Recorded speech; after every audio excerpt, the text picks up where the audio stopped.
Now recently we covered the Nolan Wells story, the young man who disappeared during a trip to Horn Island and was later found dead. And while the circumstances surrounding his death already had people asking a lot of questions, one thing that caught a lot of people's attention online was the number of people who came out and openly mocked the young man's death. Now one of those people was a man by the name of Remington Lane McCall. He posted a video mocking Nolan Wells' death and then went on an openly racist rant about black people while laughing about young black men drowning.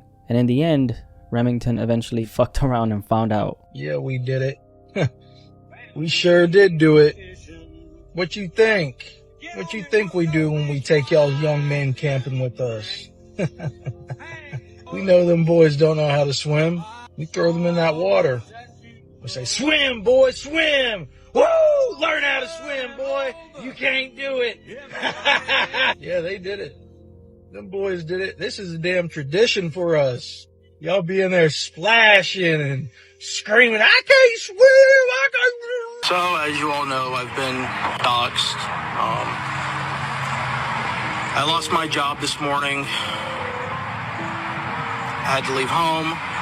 So it was really interesting to see how quickly life came at him, but honestly, what do you expect when you're mocking the death of a teenager? Now the Nolan Wells story, which we recently covered, is still being investigated, and there are still a lot of unanswered questions about what actually happened. Hopefully the family eventually gets the truth, because the entire situation was deeply disturbing. Now while that investigation continues, this guy, Remington, who it looks like was trying to build some kind of online fame, decided to post this one video that eventually went viral. So he basically took credit for the young man's death, and spoiler alert, the FBI apparently got involved. Now he wasn't actually there, but the way he was talking, saying things like we did it and describing it like as some kind of, I don't know, tradition, made it sound like he was proudly attaching himself to what happened. Now I don't know if his account was getting a lot of traction, because this is the only clip that I personally saw, but it immediately reminded me of the type of content that Chud the Builder was making, and he's still behind bars, by the way. We're seeing more and more of these types of creators build attention by saying the most hateful, extreme things possible. How and why this kind of content keeps finding an audience, I honestly don't know.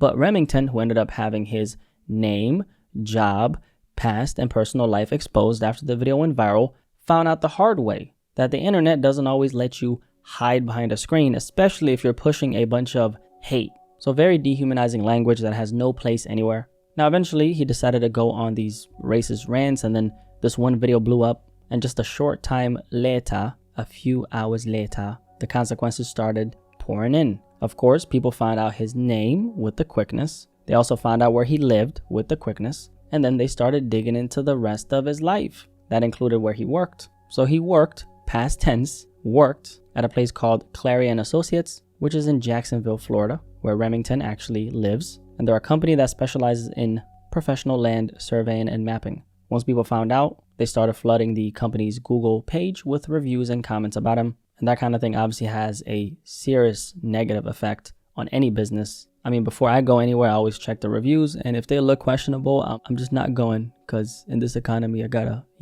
look out for my money. So now the company was being dragged into something they had nothing to do with. Their phone was apparently ringing nonstop, and their reputation was taking a hit because of, Remington. And then eventually they ended up finding out, of course, and they ended up firing his ass. But before they did, he said that he went to speak to his boss himself. And by the time he got there, the company phone was already ringing over and over. So he already knew what time it was. He explained what was happening, handed over the keys to the work truck, and that was that. He got fired. Now, apparently things were also falling apart at home as well for Remington. He said members of his own family were telling him he couldn't stay there and needed to find somewhere else to go. So within a matter of days, he had lost his job. His family didn't want him at the house, and he was online trying to figure out what he was supposed to do next. I don't understand why people think they can spread hate publicly, attach their face to it, and then act shocked when things start to unravel. They also found out that he had apparently been married before,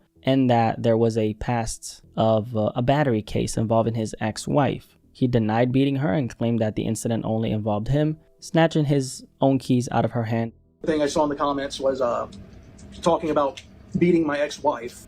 So just to clear that up, that was 10, 11 years ago, and nobody got beat. It was not a beating. And actually, if you see the report, I've never even looked at the report, maybe since court and all that. I don't even know if I really even looked at it. There was no beating. It was me snatching my own keys out of her hand. But according to the record, reported by a lot of people online, he was still charged with simple battery. Now, the company he worked for actually decided to respond in an Instagram post. They directly confirmed that he had been fired, described the video as vile and racist, which it of course was, and made it clear they wanted no association with what he had posted. And this is what the company said. It has recently come to our attention that one of our now former employees posted a vile and racist video online.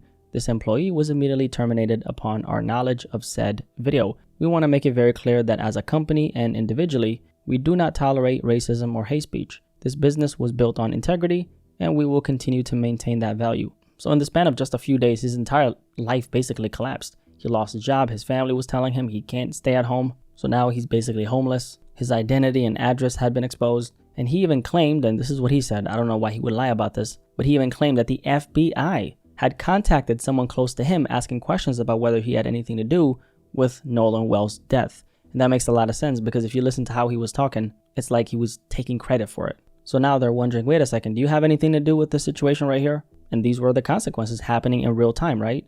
Now, I highly doubt that he thought any of this would happen when he uploaded that video. A lot of these hateful characters never think anything is actually going to happen to them. They think they can get online, say the most disgusting, hateful stuff, laugh about it, and then simply close the app and continue living their normal life. But that's obviously not how it works. And we've seen it with, especially like the Chud the Builder. You saw what happened there.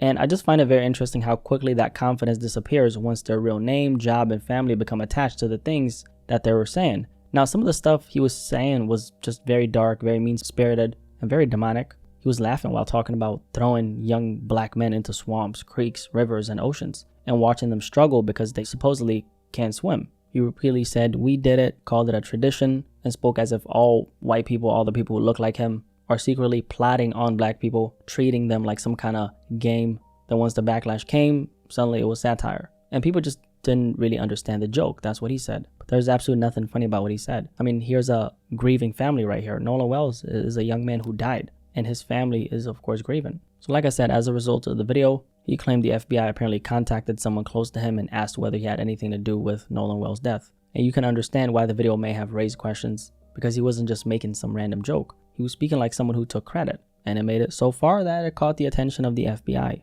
Now, here's something about these types of people, right? Whenever you have these very racially charged stories, there are always people who come out and try to capitalize on the emotion surrounding it. Because when something happens that gets people angry, upset, or especially divided, putting yourself directly in the middle of all that will definitely bring you a lot of attention. And that's what a lot of these people are doing. They're trying to capitalize on the tragedy by spreading hate and pitting two groups of people against each other. And I call these people agents of chaos. They don't care about the victim. They don't care about the grieving family. Their entire goal is to make people angry, create division, and get attention from the reaction. And there's a lot of these types of people online now. The part I find most interesting is that they usually don't think anything like any of the negative consequences will happen. They think these are just words being posted online.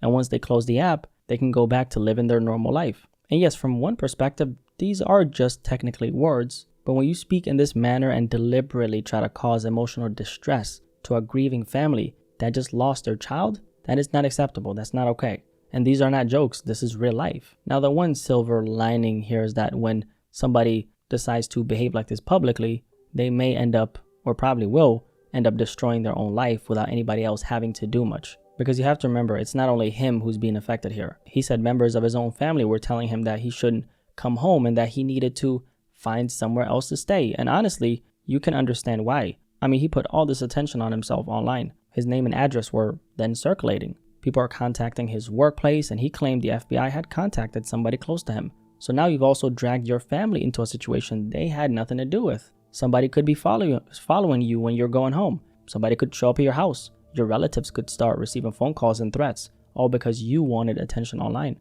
You can't put that kind of heat on yourself and then casually return home like nothing happened, right? That's not how it works. Now, thankfully, the company that he worked at, they stood on business. And something interesting about this is that in one of his own posts, he said the original owner had passed away. The owner's wife then took over, and the workforce later became more diverse, i.e. black. He clearly seemed to have an issue with that, and that same woman ultimately appears to have been the person running the company when he was removed. So, shout out to her. Maybe this was the first time he had ever caused any trouble at work. Maybe he had been a perfect employee for 6 years before this happened. But some things are serious enough that one time is all it takes. Because once you publicly attach yourself to something this hateful, the company also has to protect its reputation, its environment, and its workers. And really the question is, what did you gain from any of this? A little bit of attention? A few viral clips? Clout that probably won't even last that long? He didn't even have anything valuable to say. He wasn't adding context. He wasn't asking questions or contributing anything meaningful.